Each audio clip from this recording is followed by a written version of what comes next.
Supreme কোর্টের রায়ে 26,000 শিক্ষক শিক্ষিকার চাকরি বাতিল হয়েছে রাজ্য জুড়ে।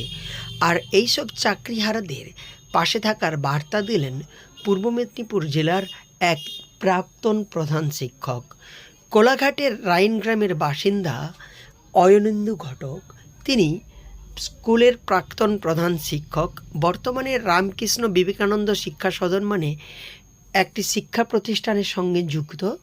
তাই চাকরিহারা পরিবারের ছেলেমেয়েদের পড়াশোনার ভার তুলে নিলেন তিনি জানান, চাকরিহারা শিক্ষক শিক্ষিকাদের ছেলেমেয়েদের পড়াশোনার দায়িত্ব গ্রহণ করবে তাদের শিক্ষা প্রতিষ্ঠান। করে 26,000 শিক্ষক শিক্ষিকা হঠাৎ বেকার হয়ে গেলেন।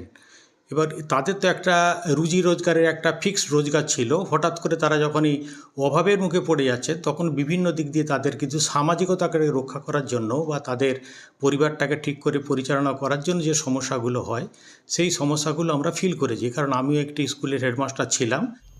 সুপ্রিম কোর্টের রায়ের পর পরিবার নিয়ে দুশ্চিন্তায় চাকরিহারা শিক্ষকেরা। হঠাৎ করে চাকরি চলে যাওয়ায় জীবনযাত্রার মান এক ধাক্কায় নেমে এসেছে। মাথার ওপর শিক্ষা, স্বাস্থ্য, খাদ্য ও ব্যাংক সহ একাধিক চাপ। ফলে ওইসব পরিবারে ছেলে মেয়েদের পড়াশোনা থেকে অন্যান্য সমস্ত কিছু বর্তমানে চাপের মুখে ওই শিক্ষকেরা।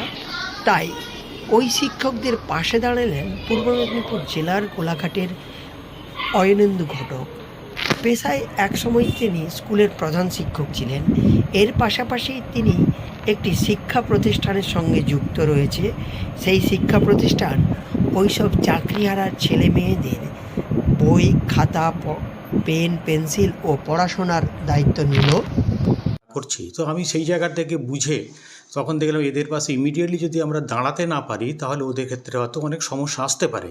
তো সেই থেকেই আমাদের এই উদ্যোগ নেওয়া, এবং আমরা সেটা সিদ্ধান্ত নিয়েছি যে যতদিন পর্যন্ত না তারা তাদের রুজি রোজগারটা আবার একটা ফিক্সড জায়গাতে পৌঁছে যাচ্ছে, তাদের সংসার খরচ সমস্ত বহন করার পরেও তার বাচ্চাদেরকে সুন্দর করে এ বিষয়ে অয়নেন্দু ঘটক জানিয়েছেন, যতদিন না ওইসব চাকরিহারা শিক্ষক শিক্ষিকারা নিজেদের কর্মস্থলে ফিরে যাচ্ছেন বা পুনরায় চাকরিতে বহাল হচ্ছেন, ততদিন পর্যন্ত তাদের পরিবারের ছোট ছোট ছেলে মেয়েদের পড়াশোনার দায়ভার গ্রহণ করবে রামকৃষ্ণ বিবেকানন্দ শিক্ষা সদন।